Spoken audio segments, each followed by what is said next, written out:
Right, welcome back guys to another video, and today what I want to do is I just want to go through, I've owned, as you can see behind me here, the M4.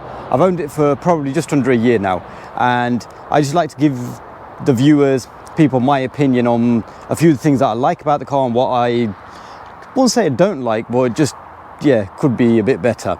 So I just thought I'd get it on video, get it out there, and just my views on a bit of ownership of the BMW M4. So I hope you enjoyed the video guys. Subscribe to our YouTube channel, Performance Lifestyles. Check us out on Instagram, performance_lifestyles, and we're on Facebook as well, Performance Lifestyles. And if you'd like your car featured on the channel, drop us an email, pflifestyle@hotmail.com. It'll be at the bottom of the screen and in the description as always, and we will be more than happy to accommodate.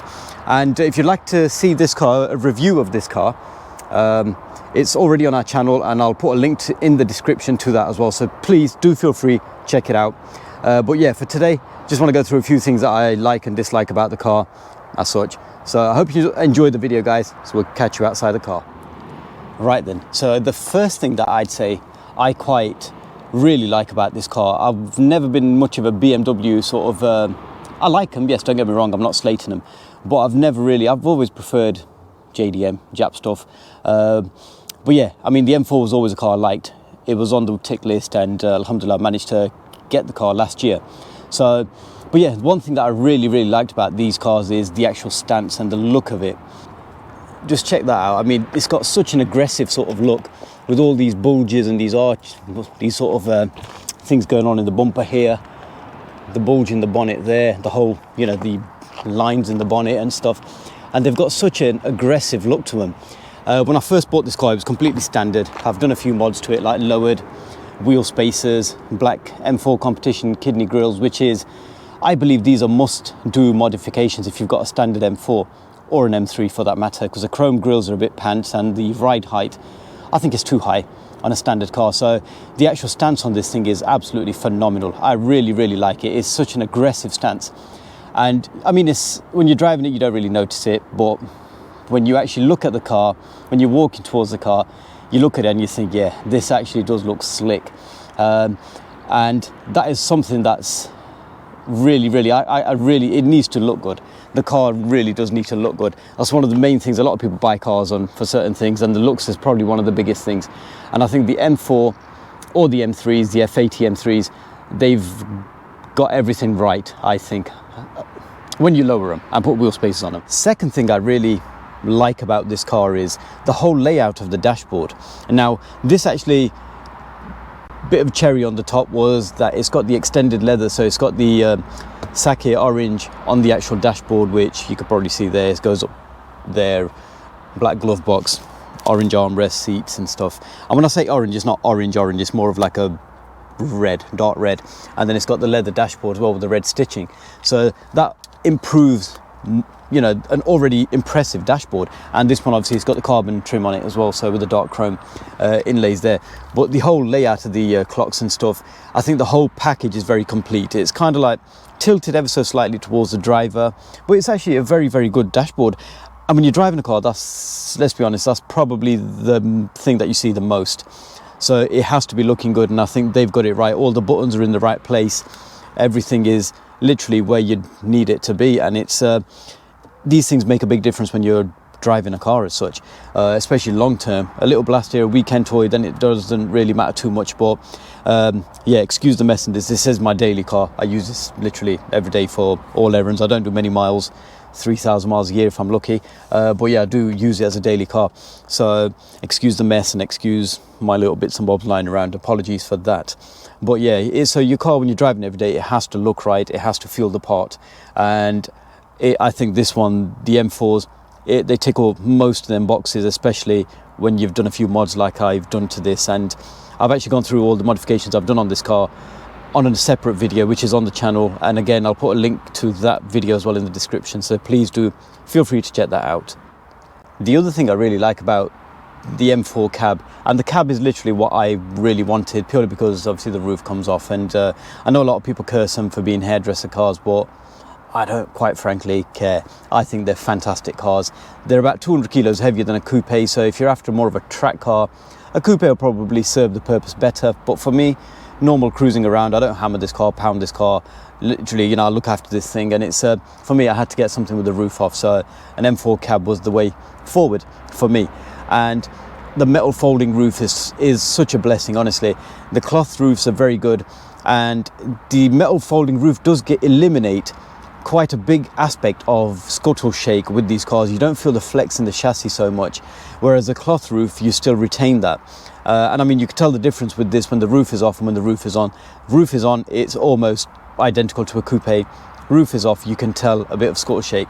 I'll put a video up here for you guys to see. The roof, literally, honestly, it takes about between 10 to 15 seconds, and it's from the comfort of your driver's seat, it goes up or down.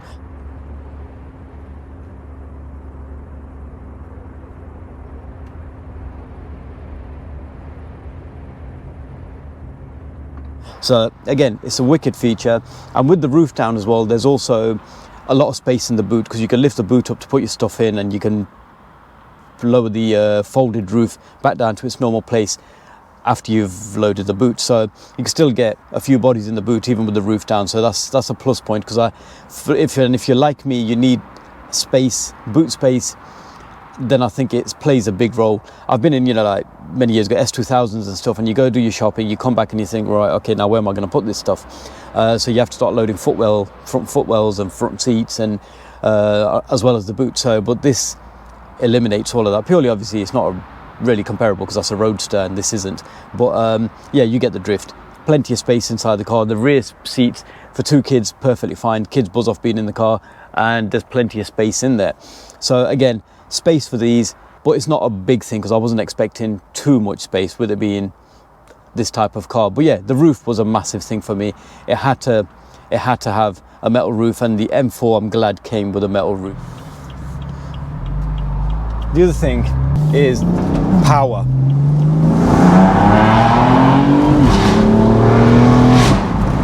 Even though it's not the fastest car on the road, and I've said that in the past as well, but 425 horsepower, 0 to 60 times of just over 4 seconds, I think it's ample amounts of power for the roads. And don't get me wrong, you get them mapped, you play about with them, they are far quicker than a standard car. And like I said, this is a completely standard car in the power department. So, and that's exactly how I wanted to keep it. I never bought it with the intention of getting it remapped or anything like that. Because there's a lot of other things that come along with that, like your infamous crank hub.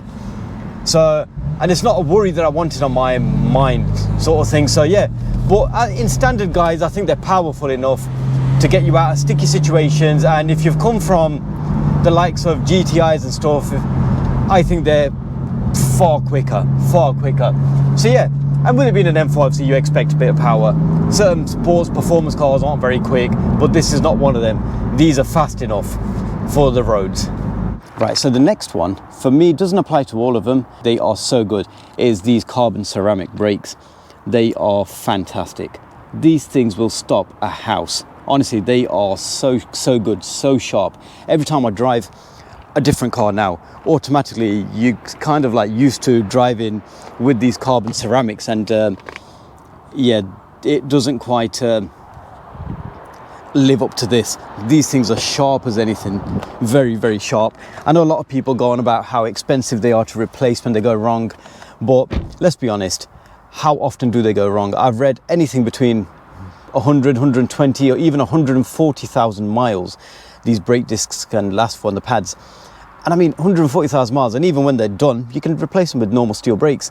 They can be costly to replace if you're tracking these cars or when they need doing, but for 140,000 miles, they're fine. I'd say if you're driving it sensible around town, around streets, like this car has been used.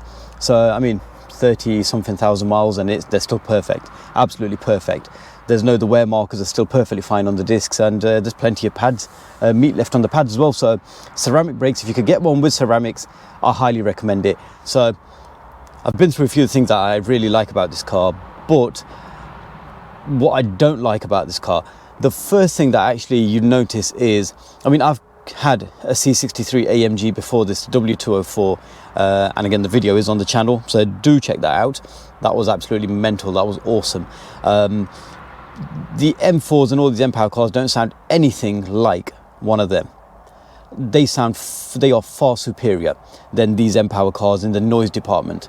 These, don't get me wrong, when I first heard it, I wasn't overly impressed. I was like, okay, it sounds all right, but nothing that I'd, really say sounds awesome.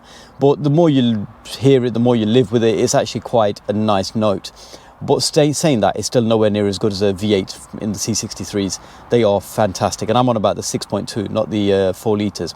4 litres did quieten down a bit, but the 63 and the 2.204 6.2 was fantastic. And these don't sound that good. I mean, you can hear it. I'll put a clip up here. You'll know what I mean.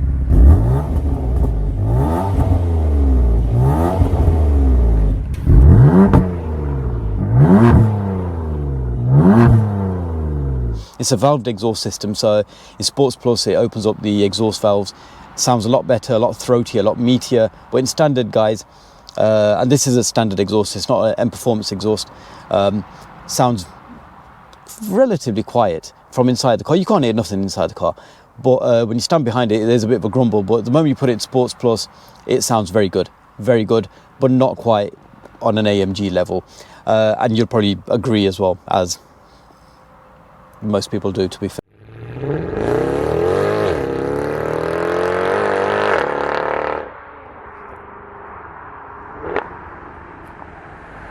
Again, that can be solved with buying an M Performance exhaust or anything aftermarket. You can buy quite a few aftermarket exhaust mods for cars like this, and yeah, they do come at a price, but they do serve the purpose and they do make them sound a bit better. But I think in standard form, they're not quite as good as what I thought they'd be, but they're perfectly fine to live with on a daily basis.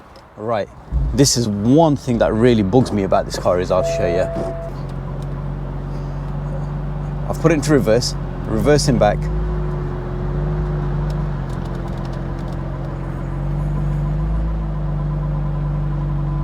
Okay, now it's told me that we've got no space behind me, which we haven't. So now I've put it into neutral. Beep, and the parking sensors are still beeping away. I don't know if you can hear it in there, but they're still beeping away. Now that I don't quite like. I think the moment you take it out of reverse, put it into neutral, it should just turn off. But these don't. They carry on beeping, beeping, beeping, and then what you have to do is ultimately you just have to turn your parking sensors off, and then it goes back to normal. But I think the moment you take it out of reverse, the parking sensors should just shut themselves up, but they don't. They carry on beeping. So that's probably the biggest thing for me, because you use reverse gear quite a bit. Before I bought this car, there was I read up quite a few things about jerky gearboxes on these, and after buying this car, I realized, yes, when you're driving it around normal in Sports Plus, sports thingy mode, it was a bit juddery around town. And obviously, after doing a bit of homework and reading up, there was one thing that eliminated that, and that was the GTS software flash on the gearbox, which I've had carried out on this thanks to Z Coding.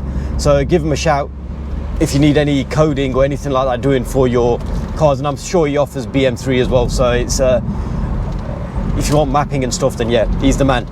But yeah, and that honestly, that eliminated that juddery, that jerkingness, because it was a bit of a pain in the backside, to be fair. And like I said, I use this car every day, and it was just getting a bit too, you'd try moving off slow moving traffic and all you'd get is like that kangaroo effect, and it was not nice. If somebody looked at you from outside, you were just doing this, trying to move off, and it was like, no. But a GTS flash gets rid of that, and it's got rid of that on this car, and it drives beautiful now, honestly. That's another thing, obviously, with these cars. It's a BMW. They're not as focused and as poised as you'd get certain rivals like JDM cars especially, but they still do a very, very good job, and they've got a very good feel to them when you drive them around. You have to be on edge if you're booting them about, because they are rear wheel drive. Keep traction control on, and yeah, they'll keep you on the road. The moment you switch traction off, though, it's a different story, because they can be a very leery car. I've tried it a couple of times in this car, but yeah, it's not something that I'd want to go into all the time. Not very experienced with the drifting scene. But yeah, put in MDM mode, and that's part of the flash as well on this, on the car, the GTS flash. and it lets the back end step out a bit, and then it catches it before you look like an idiot. So it makes you look like you actually know what you're doing. So if you want something like that doing, get it done. All right, I think that's covered everything that I was wanting to cover. I hope you guys find this video useful, informative, and like I said, I've had this car for just under a year, and I've not come from not having any performance cars. I've owned numerous performance cars, and I've driven a shed load of performance cars, alhamdulillah. So I've got a very good broad horizon knowledge of these sort of cars, and these actually are very, very good cars. So if you want one, get one. But yeah, I hope you enjoyed the video, guys. Subscribe to our YouTube channel, Performance Lifestyles.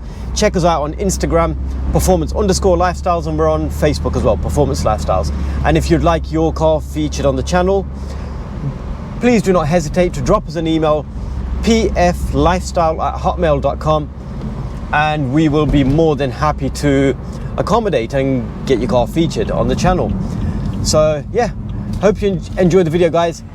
And as per usual, stay safe, and hopefully we will catch you on the next video.